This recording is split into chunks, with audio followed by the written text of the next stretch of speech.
अस्सलाम वालेकुम। मोहम्मद सिद्दीक मिठवर बाबा आला कलाम वाक़ई ख़ूब चयो आहे, ख़ुदि एतमादी जमाल आहे, क़ुवत ऐं ताक़त में जमाल आहे।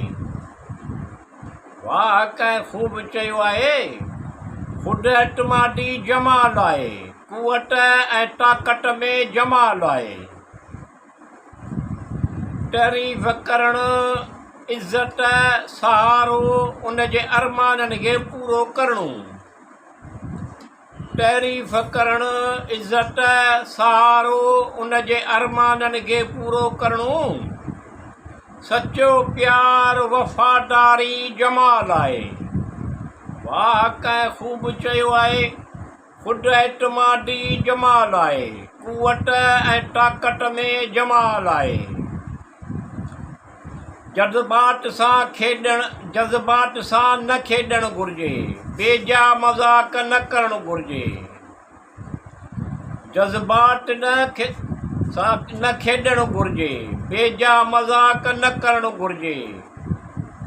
उन जो मुहबत भरियो नरम आवाज़, उन जो ख़ुलूस भरियो अंदाज़ जमाल आहे। वाक़ई ख़ूब चयो आहे, ख़ुदि एतमादी जमाल आहे, क़ुवत ऐं ताक़त में जमाल आहे। तलख़ लहजे सां न ॻाल्हाइणु घुरिजे, प्यार मुहबत सां ॻाल्हाइणु घुरिजे। तलख़ लहजे सां न ॻाल्हाइणु घुरिजे, प्यार मुहबत सां ॻाल्हाइणु घुरिजे। मुहबत जो जवाबु मुहबत सां ॾियणु जमाल आहे। वाक़ई ख़ूब चयो आहे, ख़ुदि एतमादी जमाल आहे, क़ुवत ऐं ताक़त में जमाल आहे। नरम दिली सां तवजो ॾियणु, मुस्कुराइणु।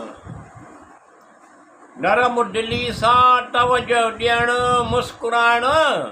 उन जी ॻाल्हि ॿुधणु, उन खे अहमियत ॾियणु जमाल आहे। वाक़ई ख़ूब चयो आहे, ख़ुदि एतमादी जमाल आहे, क़ुवत ऐं ताक़त में जमाल आहे।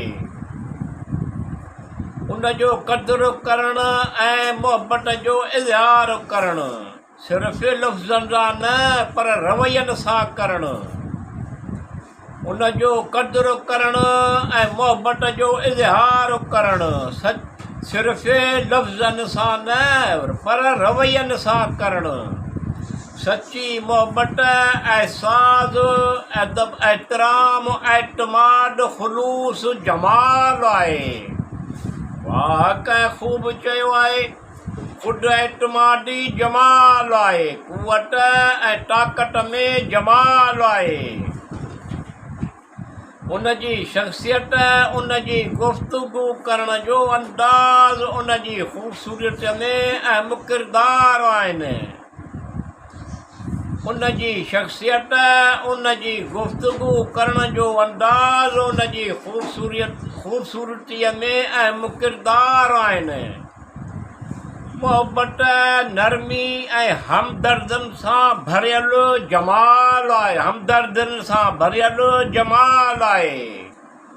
वाक़ई ख़ूब चयो आहे, ख़ुदि एतमादी जमाल आहे, क़ुवत ऐं ताक़त में जमाल आहे।